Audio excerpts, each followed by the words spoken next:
बिस्मिल्लाहिर्रहमानिर्रहीम।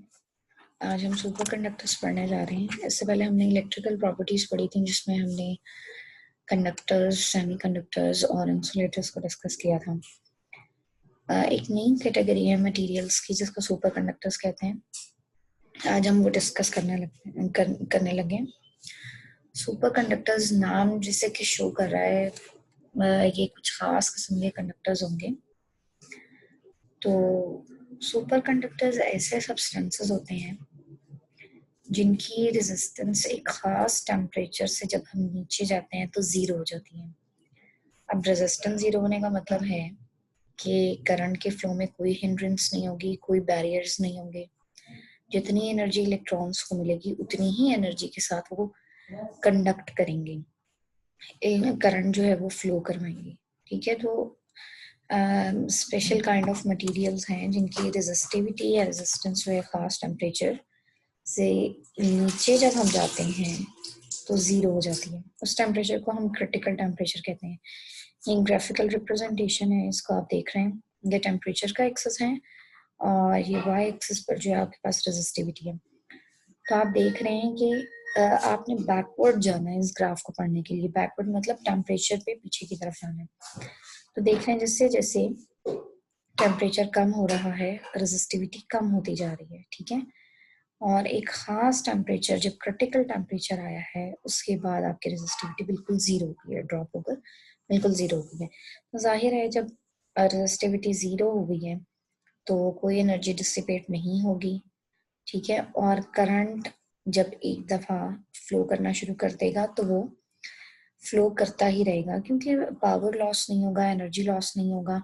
तो इलेक्ट्रॉन्स के पास एनर्जी जो है वो सस्टेन करेगी, वो उनके पास रहेगी। ठीक है, तो आपको कोई भी बैटरी लगाने की ज़रूरत नहीं पड़ेगी, कोई ईएमएफ का सोर्स देने की ज़रूरत नहीं पड़ेगी।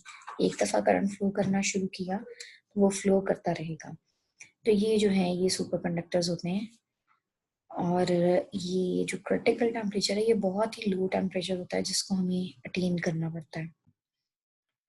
सबसे पहला जो सुपर कंडक्टर है वो 1911 में डिस्कवर हुआ था। कुछ साइंटिस्ट थे जो मर्करी पर एक्सपेरिमेंट कर रहे थे।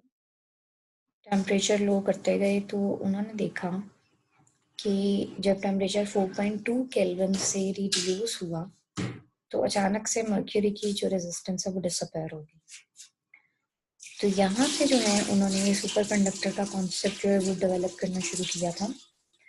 मर्क्यूरी के अलावा भी और बहुत सारे मटेरियल्स हैं, जैसे कि एल्यूमिनियम है, इसका क्रिटिकल टेम्परेचर होता है 1.18 केल्विन। टिन है जो कि 3.72 केल्विन से लो टेम्परेचर पर सुपर कंडक्टर बन जाता है।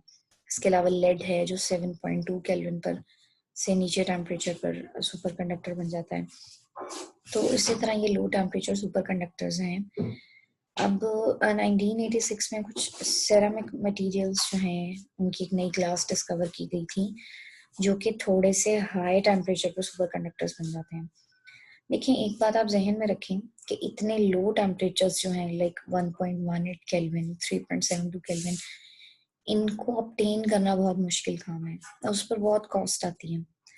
तो सुपर कंडक्टर तभी हमारे लिए फ़ायदेमंद हैं जब हम उनको हाई टेम्परेचर या रूम टेम्परेचर पर अटेन करने की कोशिश करें। तो कुछ सिरेमिक मटेरियल्स डिस्कवर हुए थे जो थोड़े से हाई टेम्परेचर पर, ऑब्वियसली 125 केल्विन भी थोड़ा सा लो टेम्परेचर है, लेकिन ये इनके निस्बत हाई है। तो ये 125 केल्विन से बिलो जब हम जाते हैं तो तभी सुपर कंडक्टर्स बन जाते हैं। तो हम कहते हैं ये हाई टेम्परेचर सुपर कंडक्टर्स हैं। ठीक है, तो हमारा जो टास्क है बेसिकली वो ये है कि हमने ऐसे सुपर कंडक्टर्स बनाने हैं, ऐसे सुपर कंडक्टर्स डिस्कवर करने हैं जिनका क्रिटिकल टेम्परेचर जो है वो 77 केल्विन से अबव हो। ठीक है, which is the boiling point of liquid nitrogen. और इस तरह के जो सुपर कंडक्टर्स हैं जो 77 केल्विन से हाई टेम्परेचर पर, जिनका क्रिटिकल टेम्परेचर 77 केल्विन से हाई है, उनको हम हाई टेम्परेचर सुपर कंडक्टर्स कहते हैं। ठीक है, recently a complex crystalline structure known as yttrium barium copper oxide have been reported to become superconductor at 163 Kelvin, which is approximately equals to -110 degree Celsius. तो ये भी काबिल कबूल है 163 केल्विन। ये भी एक हाई टेम्परेचर सुपर कंडक्टर है।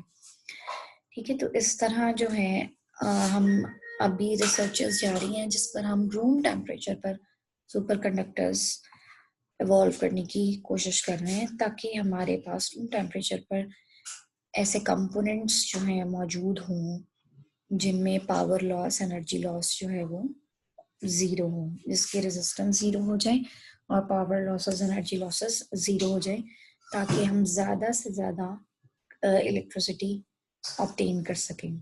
ठीक है, मतलब आपने एक दफ़ा ट्रिगर कर दिया, एक दफ़ा करंट फ्लो कराना शुरू कर दिया, तो वो फिर फ्लो करता ही रहेगा, आपको किसी एनर्जी सोर्स की ज़रूरत नहीं पड़ेगी। अब सुपर कंडक्टर्स की बहुत सारी एप्लीकेशंस भी हैं, जैसे कि MRI एक टेक्निक होती है, आपको पता है, मैग्नेटिक रेजोनेंस इमेजिंग, जो अक्सर हॉस्पिटल्स में होती है डीप स्कैनिंग के लिए। इसी तरह मैग्नेटिक लेविटेशन ट्रेन्स हैं, ये आपको पता होगा, जो ट्रैक से थोड़ा सा ऊपर उठ के चलती हैं। इसी तरह पावरफुल मोटर्स होती हैं जो छोटे साइज की होती हैं, कंप्यूटर चिप्स होती हैं, इन सब में सुपर कंडक्टर्स की एप्लीकेशंस मौजूद होती हैं। तो ये थे हमारे सुपर कंडक्टर्स। Thank you.